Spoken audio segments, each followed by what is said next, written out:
All right, we'll see if we can get through this without Meadow knocking over the tripod. She's running around like crazy right now. She just got up from her morning nap. So, all right, so the situation with the Tundra was an unfortunate one. What it was is I wanted to get a bigger vehicle for me and Sierra in her final days, just because we didn't have enough room in the Tacoma. You know, she was having some mobility issues with all the cancer that was in her belly, and then also her lungs, and then you know, her rear there. And so I thought, well, cool, we'll just get a bigger vehicle. And I've been looking on this Tundra website for, you know, there's like a website you can go to. It has like all these different Tundras from across the country that are for sale. And I've been looking for a while, but I was like, man, I just don't trust anybody. You know, I've been burned a bunch in the past, and I thought, I don't feel comfortable buying a used vehicle, even though I wanted a Tundra, because, you know, the first gen Tundras are so incredible when it comes to longevity. And then the 05 and 06 Tundras, the double cab, have a 6-inch deeper bed than the rest of the Tundra models. And so the bed of the truck has more space, you know, depth and stuff like that. So when you put a top on it, you actually have more room than you would in a normal Tundra, like 6 inches more headroom, which gives it a lot more space because they're already big anyway, because it's a full-size truck. And I like the Tundra for the simple fact that it's not as big as the full size these days. The full size these days can get a bit too much, you know, in my opinion. And on trails, it is beneficial to have a smaller rig, especially for like what I do. You know, I like to go back pretty deep in the backcountry, go on trails that are, you know, pretty rugged and stuff like that. And the bigger the rig, the less access you have. You know, that's just kind of how it works. And that's why I've jammed in that Tacoma for so long, just because it gets me everywhere. You know, it's like, the profile on it's just the same as, you know, as a normal truck, even though I can camp out of the back of it and live in it full time.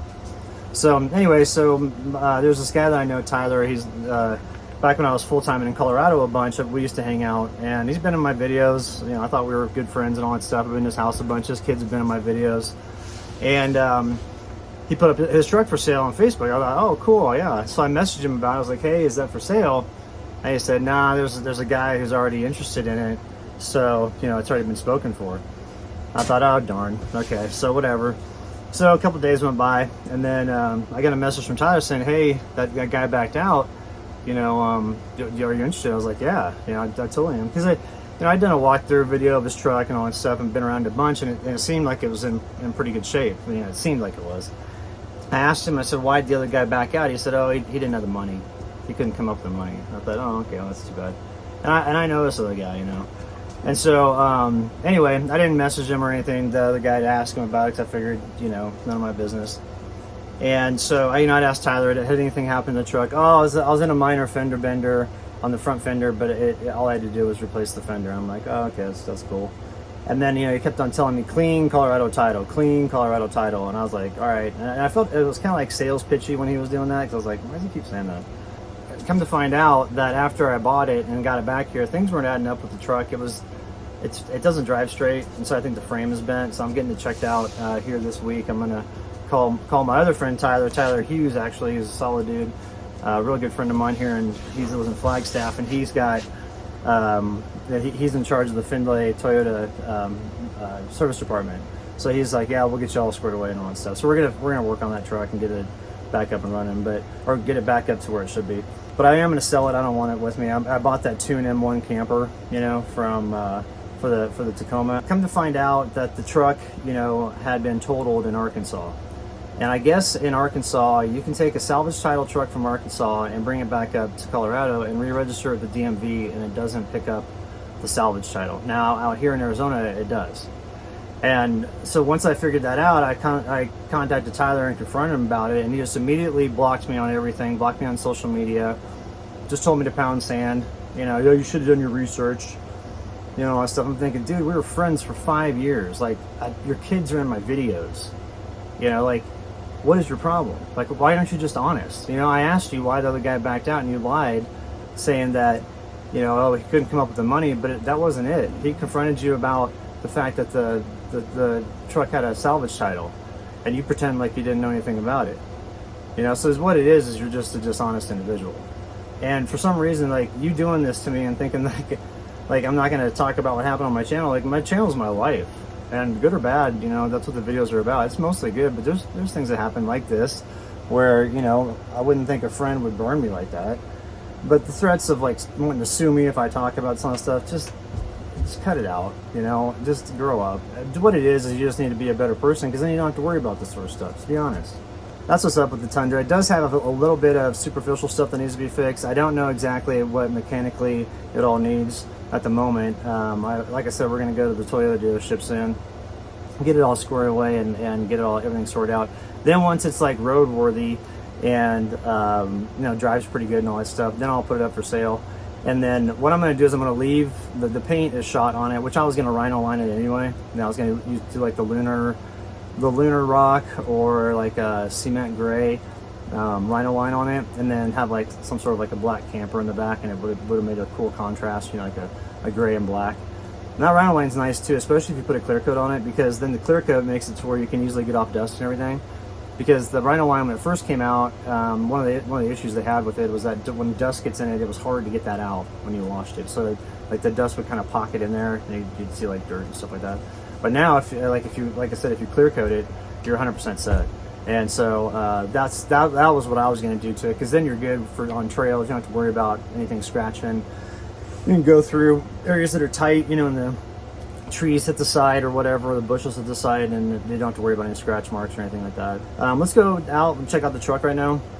I'll kind of show you what I've noticed, and then I'll also show you some stuff of what I'm doing on the property here. It's even though it's been hot, you know, we've been operating off of air conditioning and with the solar and everything. It's been nice. I had one more panel in my solar field, and now I'm able to run all day and all night air conditioning. By the morning time, I have about 9% battery left, but then the sun comes up, starts to hit the panels, and then we're off to the races with recharging again. And let's see where we're at right now, actually, with charging before we go outside. So yeah, we'll be all charged up in 6 hours. Right now it's about 11 a.m. So by 5 p.m. we'll be looking good. And we got almost 1,000 watts coming in right now. We have 1,200 watts of panels out, but they're a little dirty, so I should probably go wash them down and get all the dust off them so that they keep a little more power.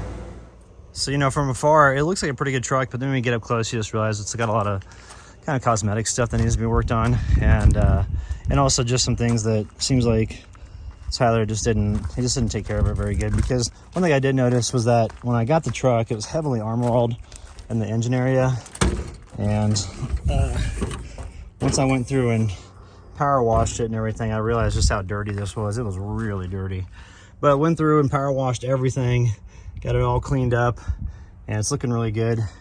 And so we'll see what they have to say at the Toyota dealership as far as the way it's running.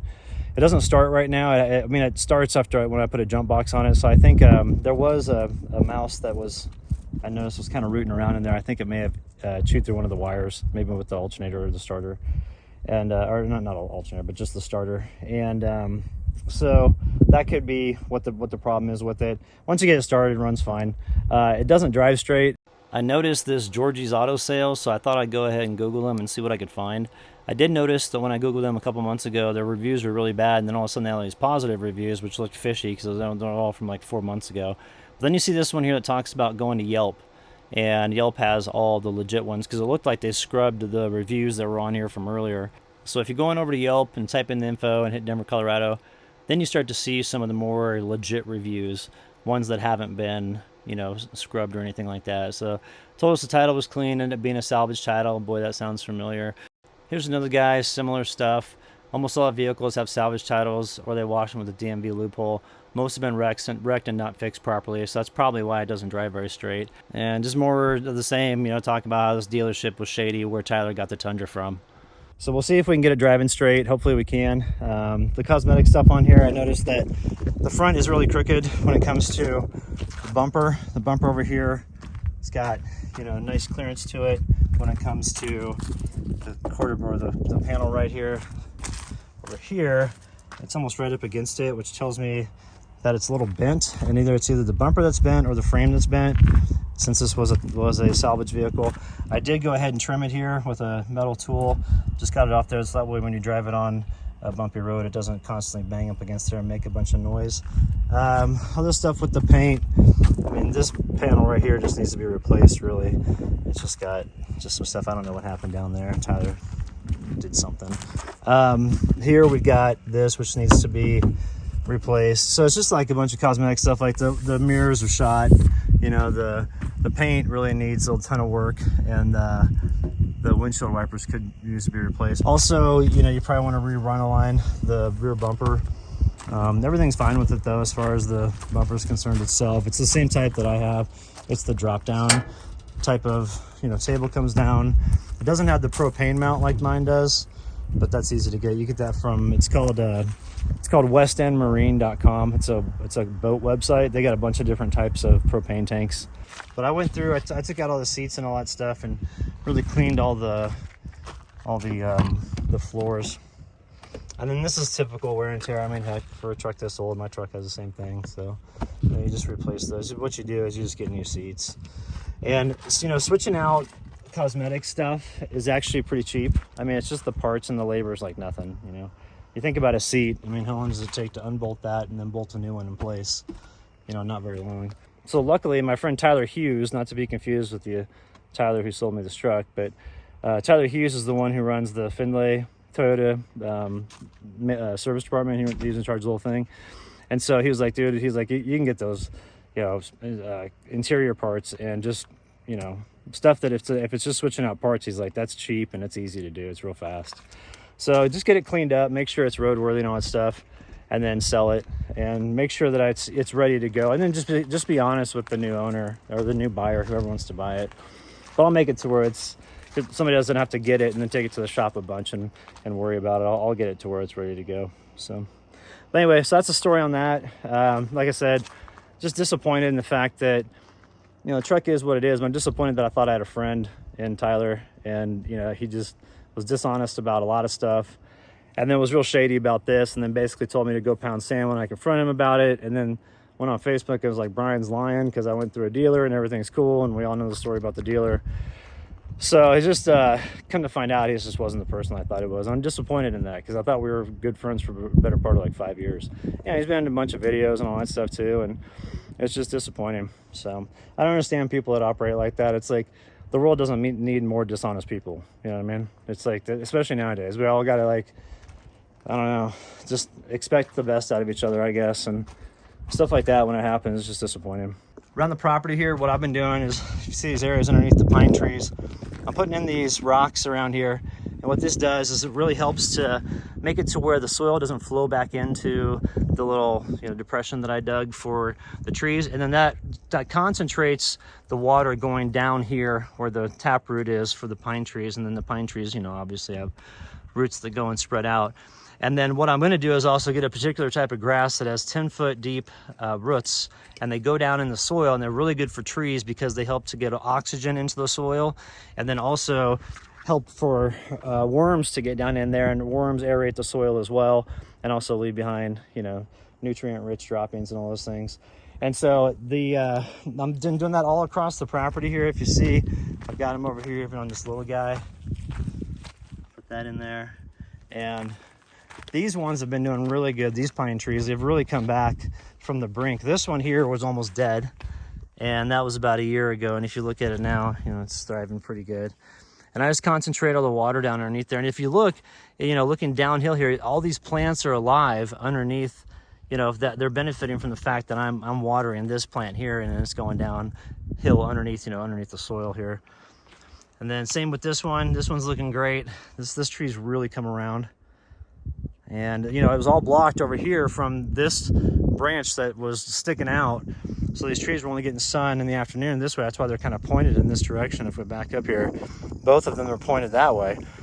But, you know, they're starting to come around and grow branches on the eastern side, which is great because I'd like to straighten those too. I've got some landscape poles, which I can use for that. And the same thing underneath here. If you look, like they've got flowers blooming on these little high desert like weeds or whatever this is. It's kind of like a tall grass kind of thing. And then my solar field, I've got 1200 watts of solar out, which is powering the air conditioner. And I've been you know, operating 100% off air conditioner out here, not using the generator at all, which is super nice. And it's been keeping things nice and cool. Last night we slept with temperatures about 62 in here, which was like a dream. I felt like I was out in Colorado camping in the high mountains, but it's supposed to be like in the hundreds here this week. And I don't know what temperatures are like in eastern Arizona, but I may roll over there and go fly fish until like Saturday or something like that. But we'll see how schedule works out. I do want to do a bunch of editing because I did get the little card reader, and so I'm able to download all my files now from all my different cameras, because I use like 4 different cameras, and they're all different types. And so download all the files from that, and then you know, edit stuff up. So I'm going to try to do one video a day this week to get caught up, and we'll see how that goes. But it's all going to depend on how travel goes, if I go to Alpine or not. And if I just stick around here, it'll be easy to kick that out. So we'll see. But anyway, hope everybody had a good 4th. Thanks for tuning in, and if you got any questions, send me up in the comment section below, and we'll see you in the next video.